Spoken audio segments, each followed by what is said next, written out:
Som-hi, doncs, comencem l'entrevista al d'Interès Municipal. El d'aquesta setmana ens visiten aquests estudis de l'emissora municipal el cap de l'oposició a l'Ajuntament d'Igualada, Jordi Quadras, des d'Igualada. Som-hi, molt bon dia, benvingut. Molt bon dia. En tant que també president del Fons Català de Cooperació, hem vist aquesta setmana que presentaven la campanya des del Fons Català de Cooperació a tot Catalunya Som Aigua. En què consisteix? És una campanya que busca sensibilitzar sobre la manca d'aigua i sensibilitzar sobre aquesta escassetat d'aigua, sobretot amb una mirada també als països del sud global i a les situacions que viuen. És a dir, la inquietud per no tenir aigua ara la comencem a viure aquí a Catalunya i estem cada dia a les notícies a veure si plou, si no plou, quines mesures es prenen, quines no es prenen, però hem de ser conscients també que hi ha països on aquesta inquietud no la tenen perquè senzillament no tenen un accés fàcil a l'aigua. En aquests moments, una tercera part de la població mundial té escassetat d'aigua i es calcula que d'aquí al 2030 seran 2/3 parts de la població mundial, per tant hi haurà més gent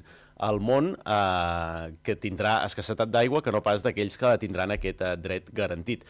I segurament entre aquestes 2/3 parts ens hi sumarem nosaltres, vist com està la cosa. I això farà, es calcula, des de les Nacions Unides, que 700 milions de persones a tot el món hagin de desplaçar-se o hagin d'emigrar en busca de l'aigua, que és un dret, a més, reconegut per l'ONU des de fa uns quants anys. Clar, com des del Fons Català de Cooperació es pot incidir en aquest tema, que fa l'efecte que el tema de l'aigua serà un tema global, I és un tema global, vaja. Absolutament.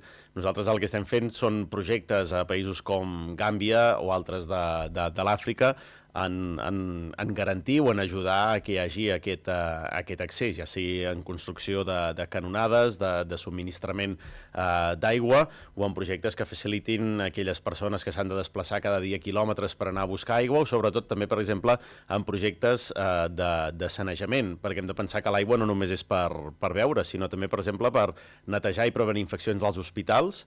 Això també és una aigua. Es calcula que cada 2 minuts un nen acabat de néixer mort perquè ha nascut en un entorn infectat. Són xifres absolutament desastroses i, per tant, també projectes en aquest sentit, en garantir unes bones condicions higièniques, que això ho dona l'aigua. Hem vist també que darrerament havia mantingut una reunió amb la consellera d'Acció Exterior de la Generalitat de Catalunya, Meritxell Serret, per parlar un dels temes, el 0,7% que es destina a països en vies de desenvolupament. Com va anar aquesta trobada amb la consellera? Molt bé, una trobada molt fructífera. Hem de signar un conveni entre el Fons Català de Cooperació i la Generalitat per als propers 3 anys i la trobada s'emmarcava en aquest acord al qual hem d'arribar, amb aquest objectiu de continuar ajudant els països del sud global, on fenòmens com el canvi climàtic està afectant molt, on conflictes bèl·lics, també ja ho veiem cada dia a les notícies, hi ha una trentena de guerres en marxa, tot i que les notícies només en surtin 2 pràcticament, però arreu del món hi ha conflictes bèl·lics en marxa o conseqüències de desastres naturals. El Marroc fa poc amb un terratrèmol, fa un any, ara el 7 de febrer, a Turquia aquí va haver un altre terratrèmol i, per tant, els reptes d'aquest sud global són enormes i tot allò que puguem fer per ajudar-ho, per mitificar els seus efectes, doncs estarem fent aquest món més just que nosaltres volem, però també estarem prevenint, per exemple, fenòmens com el migratori, no? La gent no marxa de casa seva perquè vulgui. En molts països és una obligació, no és una elecció, emprendre un viatge ple de riscos per anar a buscar una vida millor. Doncs com més ajudem també aquests països, com més els empoderem, com més aminorem les causes d'aquests desastres naturals, conflictes bèl·lics, com més ajuda fem, o ara a Gaza, que estem fent un projecte de convertir 2 furgonetes en unitats mèdiques descentralitzades, doncs més condicions per tenir una bona vida estarem donant a aquestes persones que, si no, l'única sortida que tenen és marxar del seu país i, evidentment, ningú vol marxar del seu país. Com està anant aquesta experiència en pocs mesos, a la motxilla encara, com a president del Fons Català de Cooperació?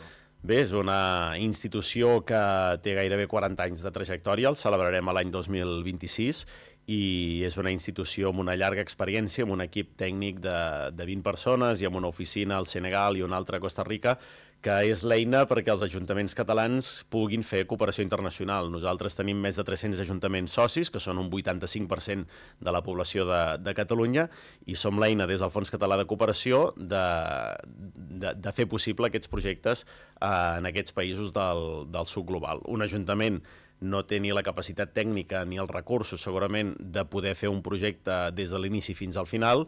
Nosaltres el que fem és ajudar-los i amb la capacitat tècnica i amb el coneixement del terreny, doncs, que aquest projecte es pugui fer. Amb aquest objectiu que ens interpel·la a tots, com deia, de lluitar per un món més just, lluitar per la solidaritat, i lluitant per un món més just també estem moltes vegades enfortint la democràcia al nostre país, perquè som conscients del que hi ha darrere del fenomen migratori, per exemple. Segurament tindrem més eines aquí per combatre certs discursos de xenofòbia, de demagògia.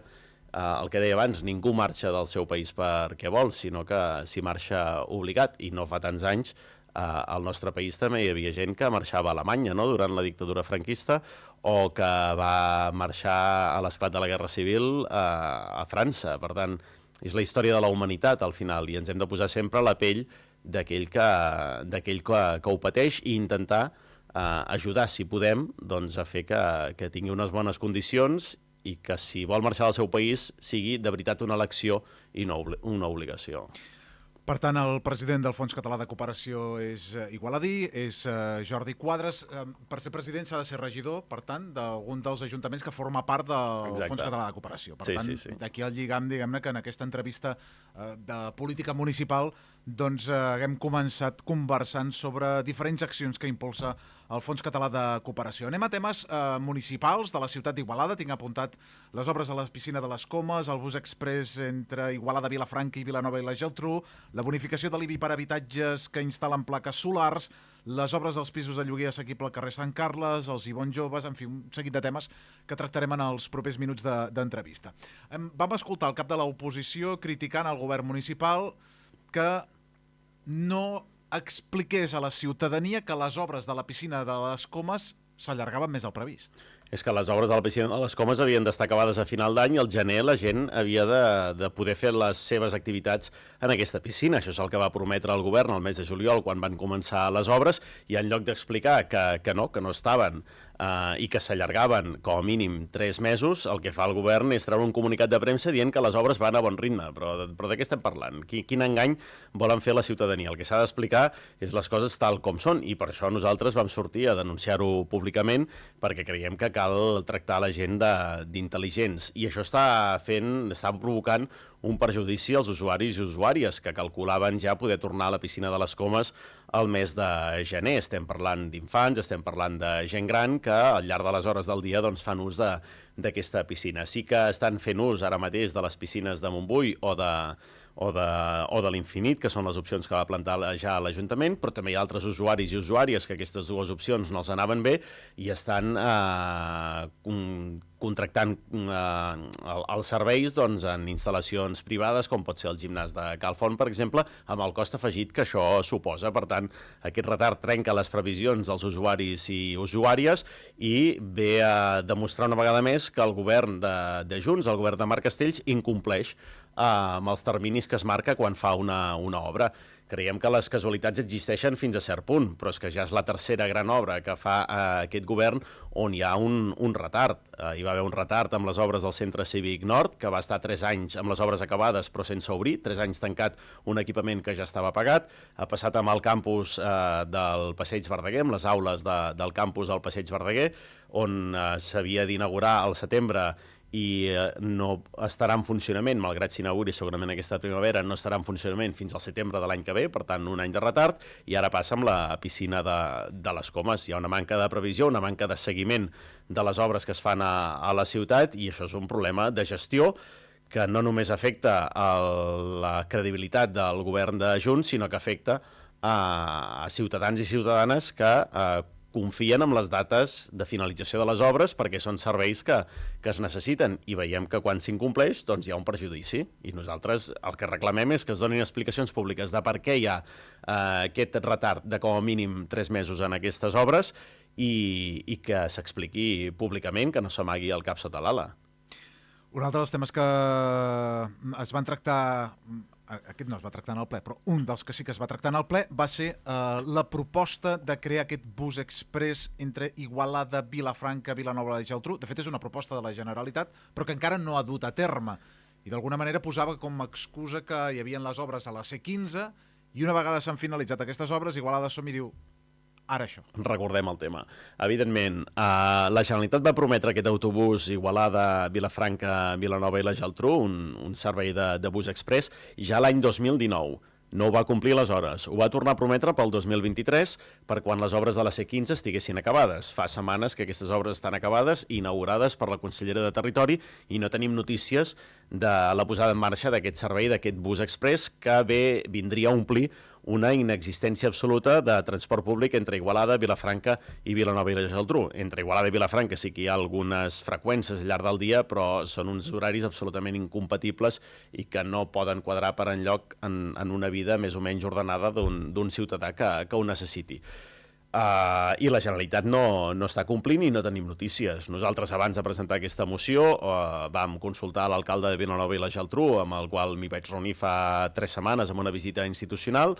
Entre aquests, va parlar d'aquest i altres temes d'interessos comuns que tenim entre les dues ciutats i vam decidir posar en marxa aquesta demanda a través d'una moció als 3 ajuntaments. Vaig parlar també amb l'alcalde de Vilafranca del Penedès, que tinc pendent d'anar-lo a veure, però sí que vam parlar per telèfon i vam acordar que les 3 ciutats, els grups del PSC a les 3 ciutats, presentaríem aquesta moció, aquesta declaració, demanant a la Generalitat que compleixi allò que promet i posant sobre la taula la necessitat de connectar aquestes ciutats amb transport públic, ja sigui per estudiants o per passatgers i passatgeres que vulguin anar a Vilafranca, vulguin anar a Vilanova. Des de Vilanova ens van dir que hi ha estudiants d'Igualada que, per exemple, durant la setmana han de viure a Vilanova i la Geltrú perquè estudien a la UPC de Vilanova i no hi ha manera d'anar i tornar en un sol dia. Per tant, la demanda hi és, tot i que petita, però si es posés aquesta línia en marxa, estem convençuts que la demanda de connexió entre aquestes 3 ciutats augmentaria moltíssim i, per tant, tindríem un nou pol de relacions amb Vilafranca i Vilanova i la Geltrú gràcies a la vertebració en transport públic. La Generalitat el que ha de fer és complir allò que prometi, sinó que no prometi tant. Pel que fa al transport públic, venim també d'una setmana on ha cremat un bus de Montbus a Esparreguera. Aquest matí hi ha hagut un accident que hem parlat amb, diguem-ne, passatgers explicant que són coses que poden passar, vull dir que és un accident a la carretera que per sort no hi ha hagut grans danys personals, algunes contusions. És una altra de les coses que hem de fer especial èmfasi en solucionar aquestes mancances que encara hi ha entre la línia Igualada-Barcelona. Sí, això no es pot deixar d'apretar i nosaltres ja no sabem més a quina porta trucar. Som el primer grup de l'oposició i amb les nostres eines que tenim ho hem fet absolutament tot. Vam presentar una moció, la darrera que vam presentar va ser el mes de setembre al ple de l'Ajuntament, però fa un any havíem anat al Parlament 2 vegades, en 2 ocasions diferents.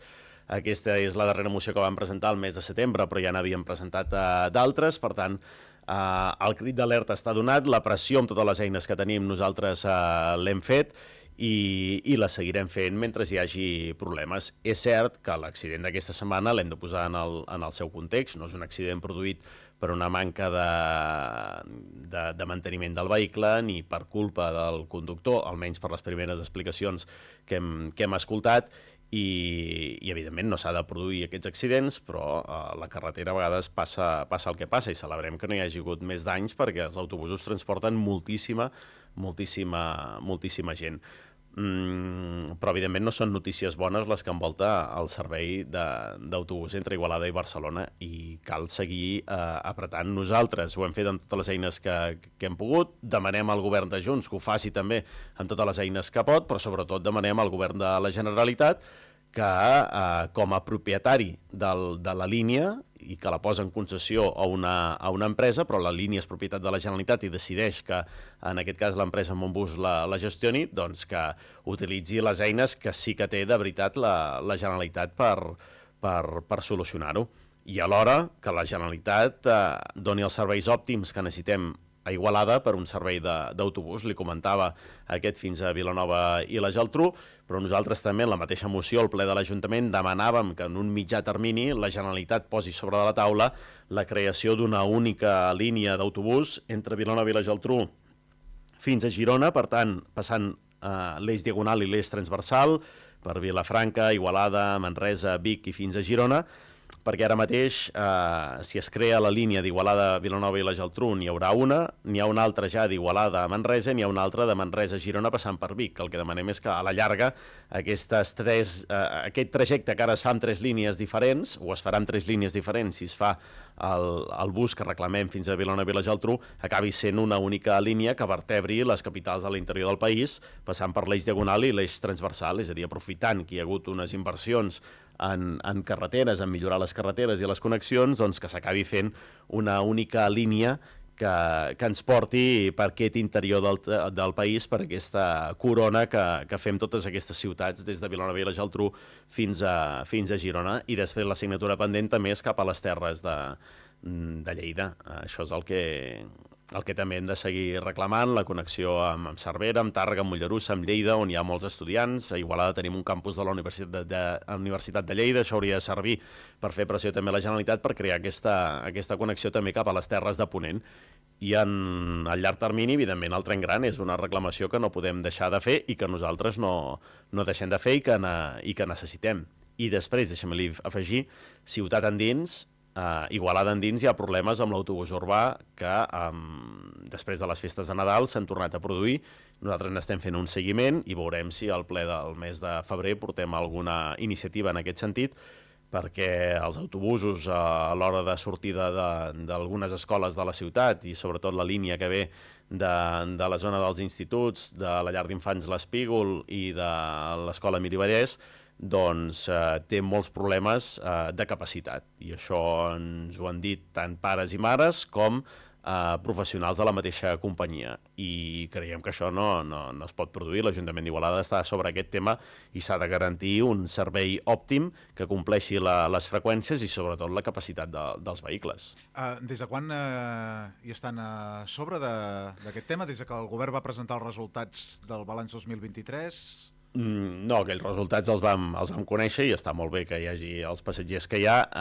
Hi estem perquè això es va produir al setembre, sembla que va millorar una mica durant la tardor, però després de Nadal s'ha tornat a produir, per tant, no pot ser. Per tant, des de Nadal que hi tornem a estar a sobre.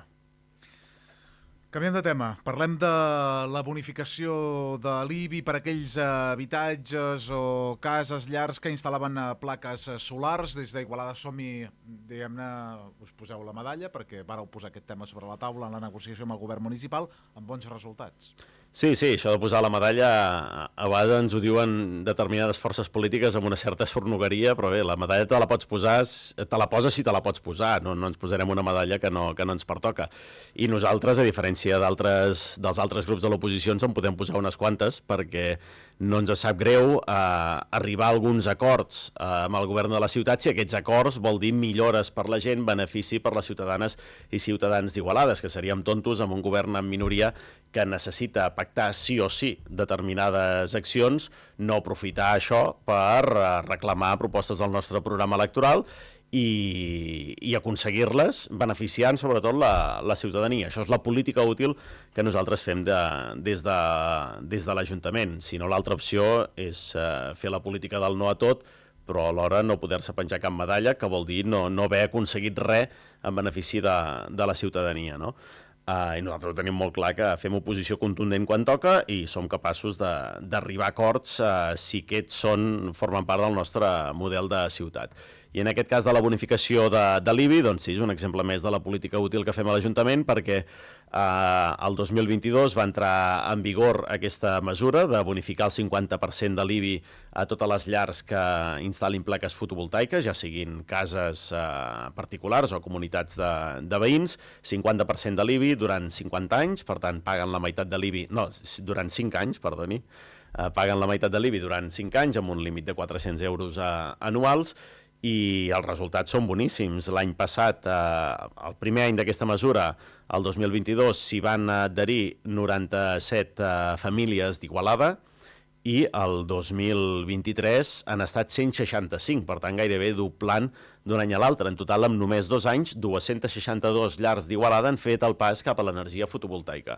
I això què ens permet? A part del benefici econòmic que hi ha per aquestes famílies que s'estalvien, repeteixo, la meitat de l'IBI durant 5 anys, ens permet que a Igualada fem passos de gegant cap al consum d'energia verda i, per tant, ens desconnectem de l'energia que s'obté de manera no verda. Per tant, és una manera d'incentivar el pas cap a l'energia fotovoltaica, cap a l'energia sostenible, i amb aquest pas hi guanyem absolutament tots. I, per tant, celebrem que la nostra mesura, en només 2 anys, ja hagi beneficiat 262 famílies i que Igualada es consumeixi molta més energia verda que no fa 2 anys. Això se suma a una altra mesura que nosaltres vam pactar i vam aconseguir impulsar el 2020, que és la d'instal·lació de plaques fotovoltaiques a tots els equipaments municipals de la ciutat, una mesura que també s'ha anat fent d'any en any. Per tant, el canvi climàtic moltes vegades ens sembla que és una lluita global que només interpel·la els grans governs. Doncs no, a nivell local també es poden fer accions, potser més petites, però igual d'útils per afrontar aquest canvi climàtic. Les obres dels pisos de lloguer assequible del carrer Sant Carles, en quina situació estem? Doncs van pujant, i van pujant molt ràpid. Està pujant ara mateix ja la primera planta, de les 3 plantes que tindrà aquest bloc, a un total de 12 pisos que s'afegiran als pisos de lloguer assequible que la ciutat té i que n'ha de tenir més. Per això nosaltres els vam pactar a l'any 2020. Repeteixo, un exemple més de política útil que el nostre grup fem a l'Ajuntament, encara que de vegades rebem crítiques per això, però al final l'acció és el que queda. Aquests pisos es posaran a disposició de les famílies que necessiten l'accés a la vivenda i nosaltres estem en política per això, per ser útils, tant si estem a l'oposició com estem en aquests moments i al mandat passat, com si estem al govern, on espero que puguem estar molt aviat. I aquests pisos acabaran a finals d'any, 12 pisos que serviran per les famílies que ho necessiten. Bàsicament, la crítica d'Esquerra Republicana i Poble Actiu és que és car, que tant la compra del sòl com la construcció de... I si no fos car, doncs seria un altre tipus de crítica. Al final, posar-se... Què vol dir? Que perquè siguin pisos de lloguer assequible han de ser de baix cost?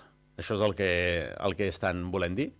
Que perquè tu no tinguis els recursos que pot tenir una altra persona de comprar-se un pis amb totes les prestacions i amb tots els materials de qualitat de construcció, has de viure en un pis que no tingui qualitat, que no tingui una bona construcció.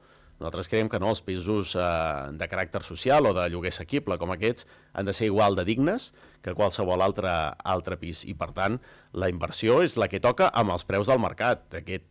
Aquest bloc també es va licitar 2 vegades, va quedar desert perquè va esclatar la guerra d'Ucraïna, es van encarir els materials i, per tant, l'encariment que hi ha hagut, sí, hi ha hagut un encariment, però degut a un context i degut a que no s'ha volgut baixar o no hem volgut baixar la qualitat d'aquesta construcció, perquè les famílies que hi vagin a viure doncs, han de tenir una vivenda de qualitat i una vivenda digna, que nosaltres és la que volem per tothom. I en aquest preu que tant repeteixen aquests altres grups que vostè ha mencionat, també s'inclou un pàrquing subterrani, s'inclouen 40 trasters, una nova entrada al mercat i 2 locals comercials. Els trasters, el pàrquing i els locals comercials es llogaran, per tant hi ha una part de la inversió doncs, que s'anirà recuperant d'any en any perquè es llogarà i l'empresa municipal PIMA doncs, d'això en traurà un rendiment que servirà per recapitalitzar-se altra vegada i poder, esperem, doncs, poder fer una altra inversió quan toqui. Pel que fa als i bons joves, Igualada Som-hi també va presentar, diguem-ne, el balanç, un balanç que l'ha valorat positivament. Després sentíem Esquerra Republicana aquesta setmana anterior que deia que res de res, que el balanç no era positiu i que s'havien, diguem-ne, venut menys i bons que en l'edició anterior. Clar, uns fem feina, i tot i que no estem a l'oposició, imagini si estiguéssim al govern la feinada que faríem per Igualada. Això crec que ho hem de posar també sobre de la taula. Estan a l'oposició, tots els resultats que li estic explicant de política gairebé sembla que estiguem governant la ciutat, però no, estem a l'oposició amb vocació de govern, evidentment, això sí. Sí, han sigut unes setmanes de presentar molts resultats perquè nosaltres les polítiques que impulsem i que aconseguim impulsar amb la política útil que fem a l'Ajuntament, doncs ens agrada després explicar a les persones que hem beneficiat i a on hem arribat. I en aquest cas, els i bons joves, doncs hem arribat a 1.000 joves de la nostra ciutat d'entre 16 i 23 anys que han comprat un total de 4.900 i bons per comprar al comerç local durant les festes de Nadal i una mica abans. I, per tant, només que 1.000 joves hagin fet el pas d'interessar-se pel comerç local, molts d'ells no havien fet mai aquest gest, pel que ja li havia explicat en altres entrevistes, que alguns m'escrivien per WhatsApp o per Instagram ensenyant-me el que havien comprat amb aquests i bons joves, un rellotge, un jersei, doncs que gràcies a aquesta iniciativa els joves de la ciutat que s'hi han adherit hagin conegut el comerç local, hagin tingut l'interès de veure quins comerços s'havien adherit, d'anar al comerç, de comprar i de tastar el que vol dir comprar al comerç de la nostra ciutat, doncs és altament positiu. Esperem que aquest incentiu ara serveixi perquè aquests joves, doncs, quan hagin de fer una compra, no pensin en internet, sinó que pensin en el comerç local, una vegada ja l'han tastat gràcies a aquesta iniciativa. D'acord. L'any que ve hi haurà i bons joves? En el pressupost del 2024 aquesta mesura no forma part, almenys, de les mesures que nosaltres hem acordat amb el govern. Els i bons és una mesura que ja s'havia fet altres anys amb uns altres requisits. Probablement aquest any es tornarà a repetir amb uns altres requisits, però en aquest cas és una medalla que nosaltres no ens posarem perquè no és un punt de negociació que hi ha hagut de cara al 2024, perquè abans volíem saber com havia funcionat la campanya del 2023 i ho hem sabut ara fa pocs dies. Per tant, pel 2025, si negociem pressupostos, que serà que sí. Si l'aritmètica de l'Ajuntament no canviarà, però bé, hi ha altres grups a l'oposició que també podrien fer-ho i no ho fan. Si l'aritmètica canviés seria una sorpresa de les grosses. Ara sí, hi hauria algú que faria traspàs de grup. Bueno, mai se no sap, descarti. Mai se sap. Per acabar, la subvenció a les entitats on Igualada Som-hi inclou que hi hagi una partida, diguem-ne, perquè les entitats puguin desenvolupar un pla contra l'assetjament sexual. Sí, creiem que això ha d'estar regulat. En aquest cas és un tema que ha portat la nostra regidora Montse Muntanya. Havien sortit notícies els darrers mesos de problemes d'aquest caire en algunes entitats de fora d'Igualada, no d'Igualada, que s'hagi conegut públicament, i ens va semblar important doncs, oferir a les entitats o reclamar com a requisit a les entitats que es dotin d'aquest pla, d'un protocol d'assetjament sexual per protegir les dones, nenes i nens. És un mecanisme doncs, de seguretat i com el tenen moltes empreses o el tenen administracions, doncs també creiem que les entitats és una eina que els pot ajudar a abordar qualsevol tipus de situacions d'aquestes característiques en el cas que es produeixi. Per tant, és una eina per oferir més entorns segurs i en el cas que es produeixi allò que no s'hauria de produir mai, doncs que hi hagi un protocol de com s'ha de reaccionar.